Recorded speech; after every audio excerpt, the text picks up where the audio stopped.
Mapagpalang gabi po sa inyo lahat mga kapatid. Narito pong muli ang inyong likod, Brother Dan.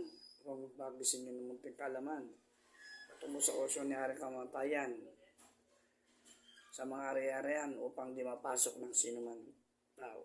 Narito po.